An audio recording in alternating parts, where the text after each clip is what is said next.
ഛത്തീസ്ഗഡിൽ മിന്നൽ പ്രളയത്തിനിടെ മരിച്ച മലയാളിയായ CRPF കമാൻഡോ ആർ സൂരജിന് സർവോത്തം ജീവൻ രക്ഷാ പതക് മരണാനന്തര ബഹുമതിയായാണ് പുരസ്കാരം നൽകുന്നത്. മലയാളികളായ ജസ്റ്റിൻ ജോർജ്, വിൽസൺ എന്നിവർ ഉൾപ്പെടെ 21 പേർ ജീവൻ രക്ഷാ പതക്കിന് അർഹരായിട്ടുണ്ട്. നോബൽ മാരിക്കാരൻ തുടരുന്നുണ്ട് വിവരങ്ങളുമായി. നോബൽ, ഇപ്പോൾ നമുക്കറിയാം ആർ സൂരജ് മിന്നൽ പ്രളയത്തിനിടെയാണ് മരിച്ചത്. അദ്ദേഹത്തിന് ഉൾപ്പെടെ ഇത്തരത്തിൽ സേനാ മെഡലുകൾ ലഭിക്കുന്നു. ആർക്കൊക്കെയാണ് മറ്റു പുരസ്കാരങ്ങൾ?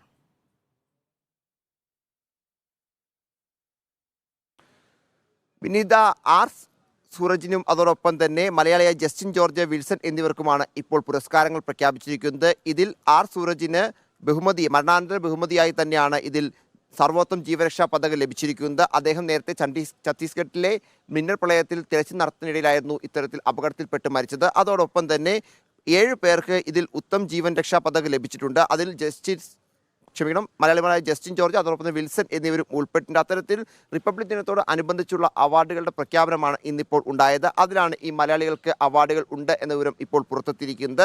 നേരത്തെ പോലീസ് മെഡൽ ഉൾപ്പെടെയുള്ളതിനും മലയാളികൾക്ക് കൃത്യമായ രീതിയിൽ അവാർഡുകൾ ലഭിച്ചിരുന്നു. അത്തരത്തിൽ മലയാളികളുടെ ഒരു സാന്നിധ്യം എന്താണെങ്കിലും ഇത്തവണത്തെ അവാർഡ് റിപ്പബ്ലിക് ദിനവുമായി ബന്ധപ്പെട്ട അവാർഡുകളിൽ ഉണ്ട് എന്നാണ് ഏറ്റവും പ്രധാനപ്പെട്ട കാര്യം. ശരി, നോബൽ മാരിക്കാരനാണ്.